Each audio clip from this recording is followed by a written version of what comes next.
Y'all know how I said if I'm going to be scared, you're going to be scared with me? Yeah, it's time for another spooky follower story. I am Autumn in Appalachia. Send me your spooky stories, add me on Facebook, and subscribe on YouTube. Without further ado. This story comes from Holly. She lives in Missouri, right outside of Jefferson City. When she was 15, she was babysitting two children one night when someone, or should I say something, broke into the house they were in. And Holly says that even the police were scared and disturbed by the details of what happened that night. So one evening, Holly is babysitting two children who were 5 and 7 at the time, while her parents and the children's parents go out on a double date together.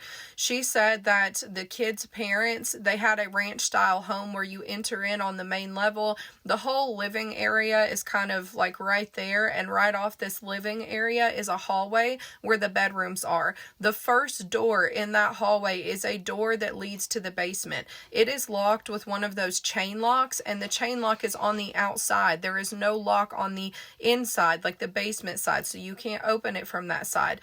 The time comes to get the children in bed, so she does, and afterwards she is sitting in the living room on the couch that directly faces this hallway. She has the TV on, but no sound playing. As she's sitting there reading her book, she begins hearing what sounds like a person, some sort of big animal, walking up and down these basement stairs.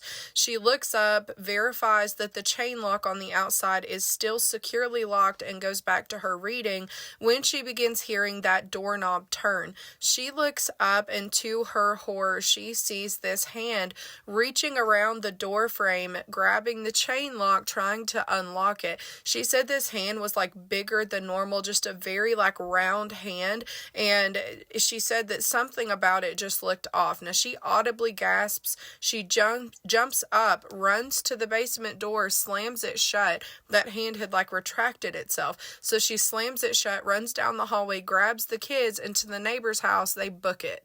The neighbors help Holly call the restaurant that the parents are at. The parents immediately call 911. The parents are in such a rush to get home. They all jump into one car together. They rush and meet Holly and the kids at the neighbor's house. The police show up around the same time. They search the entire house. They find nobody. The only thing that they found were footprints that were in the yard leading up to the basement door, but it was only footprints going to the basement door. There were no return prints anywhere in the snow. It's also important to note that these footprints in the snow were leading like from the woods up to the basement door. And when the police checked this out, they ultimately told everybody that they are just not sure if somebody really was in the house and they like ran away, or if, nobody was ever there at all. They end up leaving, and because all four of the parents had carpooled in one car rushing to get back, their other car is left at the restaurant in another town over. Holly ends up staying behind at the house with the children and the children's mother while the other three adults go to retrieve that car. While they are gone, Holly, and we'll just call her Jody, the kids' mom, they are sitting on that same couch and they are facing the basement door.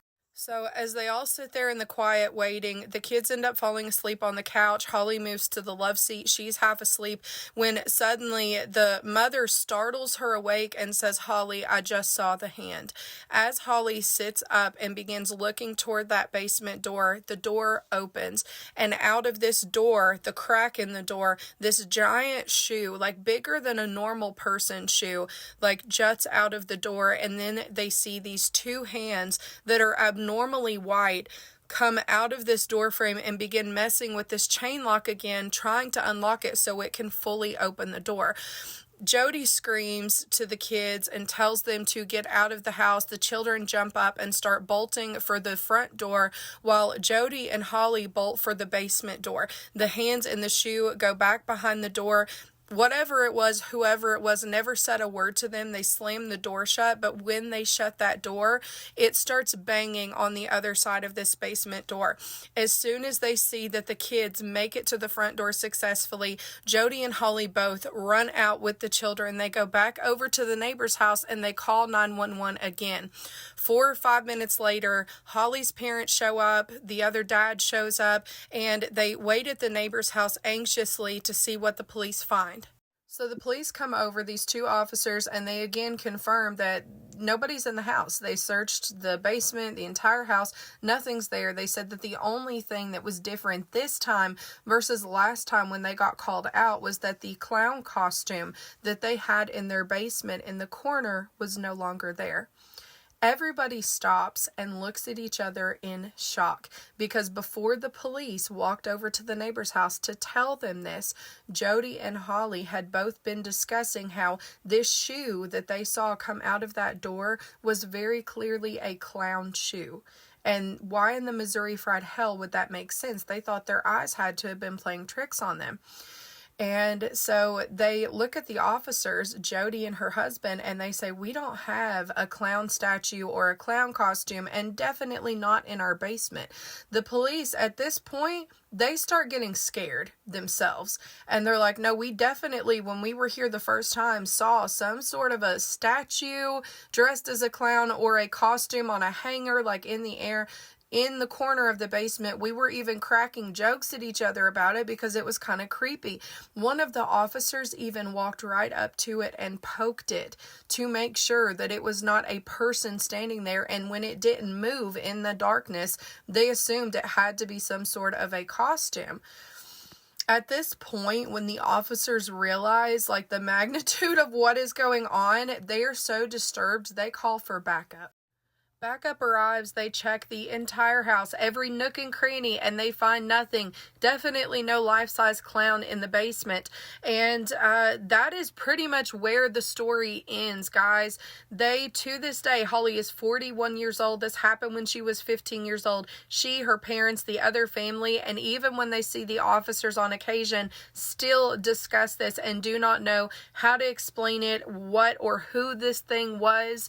Holly said that the officers said that what haunts them the most is that they showed up, they came face to face with whatever this thing, whoever it was, and that they left the house not knowing that it was real and that that was actually something standing there. They left the house with the kids and the mom there. It traumatized her so much that to this day, she can't walk down a dark hallway without a light or a nightlight on, and that she, of course, is scared of clowns.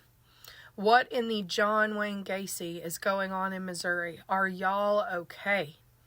I'll keep my Appalachian cryptids, and y'all can keep whatever the hell was in their house. Y'all let me know.